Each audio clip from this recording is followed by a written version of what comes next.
Hi friends, నేను మీ శ్రీనివాస్ని. ఒక్కసారి మీరు గమనించండి ఈ వీడియోలో. ఇది ఈ క్రిస్టియన్స్ వచ్చి రామేశ్వరంలో ఆ గుడి ఎదురుగా అన్నమాట. అది రామనాథేశ్వర స్వామి గుడి ఎదురుగా ఈ విధంగా అయితే జరుగుతుందన్నమాట. ఎదురుగా వీళ్ళు వచ్చి క్రిస్టియన్స్ వీళ్ళు వచ్చి అక్కడ ప్రచారం చేస్తున్నారు. ఇది ఏమన్నా అర్థం ఉందా అసలు? యాక్చువల్గా మన గుడిలో ఎదురుగా వీళ్ళు రాకూడదు, వీళ్ళ ప్రచారం వీళ్ళు చేయకూడదు. ఆ ఊర్లో ఉండేవాళ్ళు తట్టుకొని వాళ్ళని ఆపి మీరు వెళ్ళిపోండి ఫస్ట్ ఇక్కడి నుంచి అని చెప్పి చెప్పడం జరిగిందన్నమాట. పోలీసు వాళ్ళు వచ్చేంత వరకు మీరు ఉండండి అని చెప్పి వాళ్ళని పట్టుకొని అక్కడ నిలబెట్టారనమాట. జనాలు నిలదీశారు వాళ్ళని. మీరు ఈ మారి చేస్తున్నారు, ఇది చాలా తప్పు, ఇక్కడ చేయకూడదు మీరు ఇట్లా అని చెప్పి అయితే వీళ్ళు ఇక్కడ చెప్తున్నారు. మీరు గమనించవచ్చు, వాళ్ళు తమిళ్లో చెప్తున్నారు, మీకు నేను అది తెలుగులో ట్రాన్స్లేట్ చేసి చెప్తున్నాను అనమాట.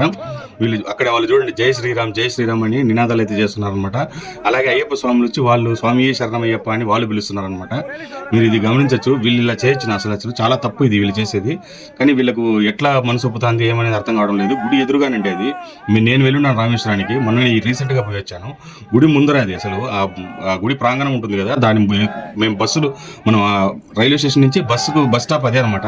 ఆడనే దింపుతారు, ఆటోలో వచ్చినా బస్సులో వచ్చినా కూడా మనకి అక్కడే దింపుతారు అనమాట. గుడి ఎదురుగానే వీళ్ళు ఈ మాదిరి చేస్తున్నారు. ఒకసారి మీరే గమనించి మీకు ఈ వీడియో నచ్చితే లైక్ చేయండి, షేర్ చేయండి. అదే ఫ్రెండ్స్ ఫ్యామిలీకి షేర్ చేయండి. ఇట్లాంటి వాళ్ళు చాలా మంది చాలా చోట్ల, ఇప్పుడు ఆంధ్ర అని కాదు, కర్ణాటక అని కాదు, తెలంగాణ అని కాదు, కేరళ అని కాదు, తమిళనాడు అని కాదు, అన్ని చోట్ల వీళ్ళు ఈ మాదిరి తిరిగి బయలుదేరుతారు అనమాట.